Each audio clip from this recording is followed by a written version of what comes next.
Hey guys, Table here.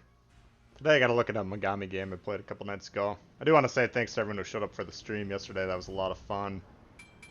And I had enough fun that I think I'll try and do that a little bit more often. So if you got notifications on the YouTube channel, that should tell you when the streams are going on. Otherwise, if you look at my Twitter or Discord, I'll try and post messages in those two spots, letting people know when the streams are coming up. So those links are in the description if you're not signed up for those yet.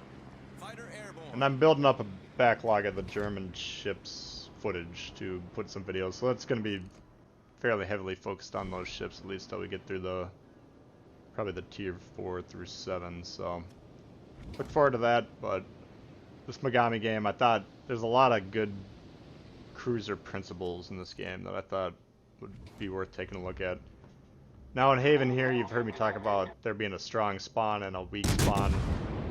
If you spawn on the north side and you're spawn where we are, that's the weak side. Now the enemy team's very heavy on this side, on the south side of their spawn, and conversely, you can see we got 6 ships on our north side, and they should have 3 unless for some reason ships are moving around. But so I'm fully intending to move away from this side, but I do want to get some torpedoes down just to prevent these guys from aggressively pushing up, potentially trying to scout some people. This Atlanta's moving in kind of in a precarious position. I usually shoot HE in the Mogami. It's a very strong HE shell, and it's got a very high damage, or it's got high damage and it's got a very high fire chance. So if you want to run HE 100% of the time on this, it's fine. I'd still recommend broadside cruisers or once in a while battleships switching to AP, because you can get some good damage doing that as well. But you can see, as expected, the enemy team's heavily concentrated over there. Had I just randomly pushed forward around that island, I would have been completely wrecked. And I did actually take a fairly sizable hit from that guy. But now when I was playing this, I kind of just saw out of the corner of the guy. It says Mogami, I think, but for some reason I thought it was Nagato. So, and especially because it hit torpedoes. It's very hard to hit cruiser with torpedoes unless they're not really paying attention. So you'll see I kind of miss a few shots here because I'm aiming at it like it's a battleship. But it took me 3 or 4 salvos of not really connecting to figure out what I was shooting at there. I'm trying to tell these guys to get out of there. I don't want to leave them, but I'm not inclined to throw my game away just to support these 2 guys who are still aggressively pushing forward. You can see, I think it's our Atlanta there, that little island. I see a lot of Atlanta players playing right by that. That thing's very easy to shoot. There's multiple angles, and especially with all the different... It's usually, again, the enemy team's usually very heavily concentrated around here, so as they reposition in the first few minutes of the map, it's very easy to hit that position. So I've tried playing there once or twice, and I've learned my lesson. Hopefully this guy did after this game. So again, I'm fully prepared to leave here, but if I can at least do some damage and keep this guy alive long enough for him to do a little bit of damage, that's my goal. But you know, he seems committed to the idea that he's gonna die there, so you need to recognize that when your teammates aren't in self-preservation mode, and if they're just trying to kill themselves, that's fine. There's nothing you can do about it. Now that Atlanta, I could have snuck a shot through that little gap had I noticed it quicker, but Snagato here, this is the guy I thought I was torpedoing earlier. And you can see there, because the Mogami is outside of my detection range and that little island blocked the shot, I remained undetected. So that was essentially a free shot, and I don't have to wait 20 seconds to get undetected again. So look for opportunities like that. As a cruiser player, they're especially valuable. It's essentially a free salvo that you don't have to worry about defending yourself with in response. Looks like a lot of Atlantas in this game. As per usual. Enemy cruiser destroyed. We're able to burn that guy away. Send him back to hell. Now that was a dangerous move there, and I wasn't paying enough attention to that guy. The Mogami, you've heard me talk about having an extremely attractive citadel for life-ending AP rounds. Now this guy gets stuck here briefly.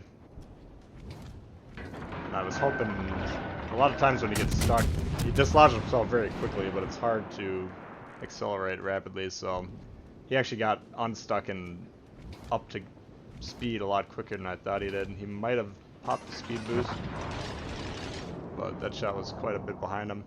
Here's another free shot at the Megalodon. I'm already detected, I think, those destroyers in front of me, but unfortunately I was a little too close to that island, so we biffed that one.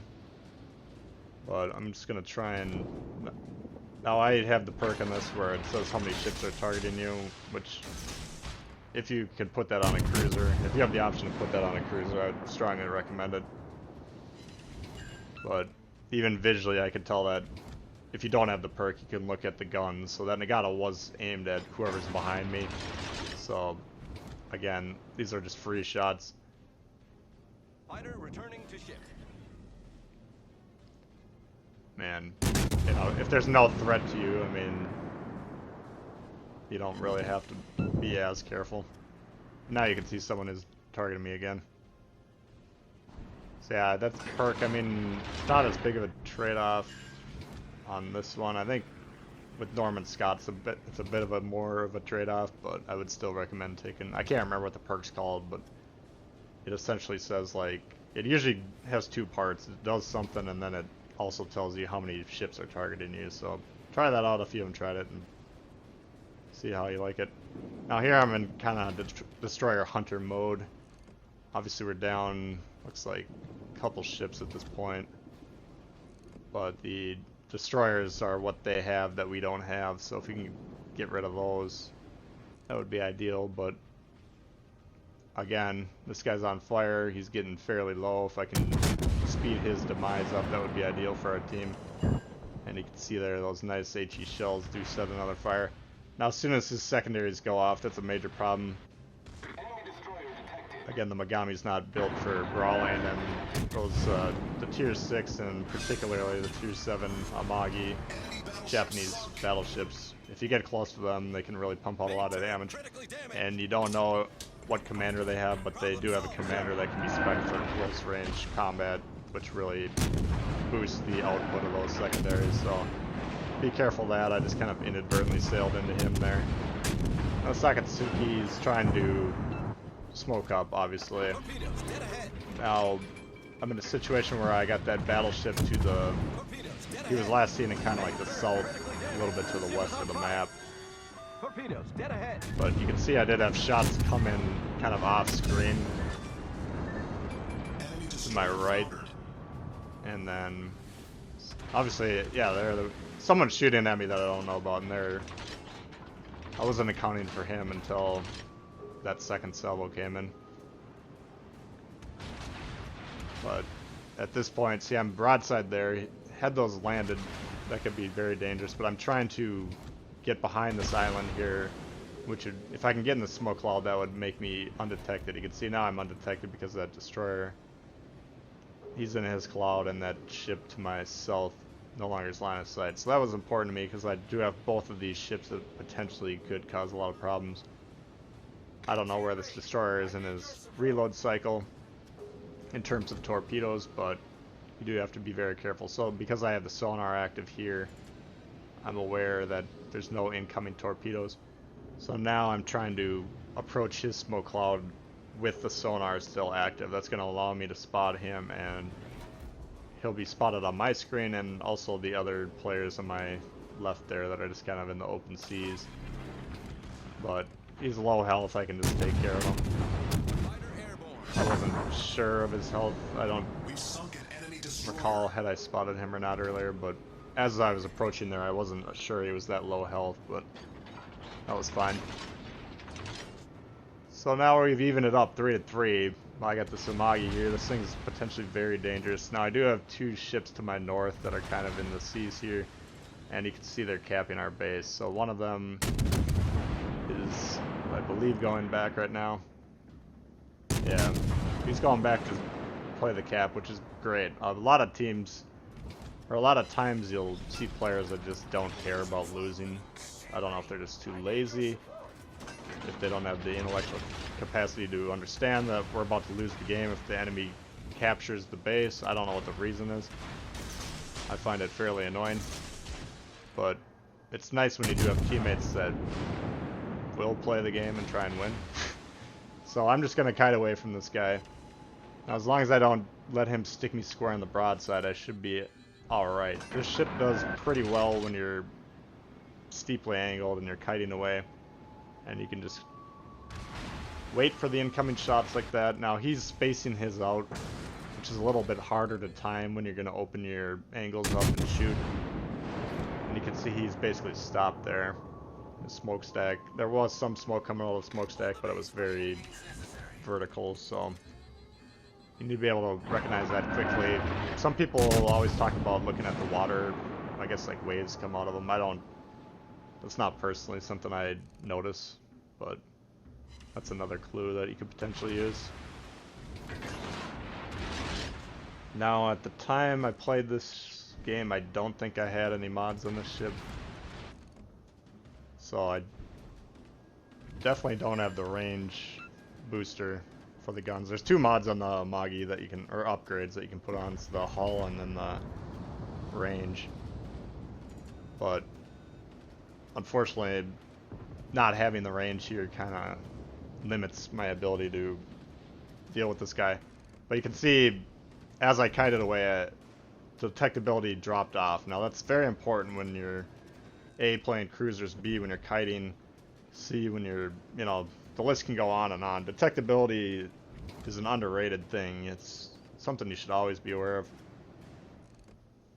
And I think the commander's name is Makawa. His actually specialty is increasing ship's concealment, so I'm inclined to like Yamamoto, but I'm not sure I would get rid of this commander if I did unlock Yamamoto.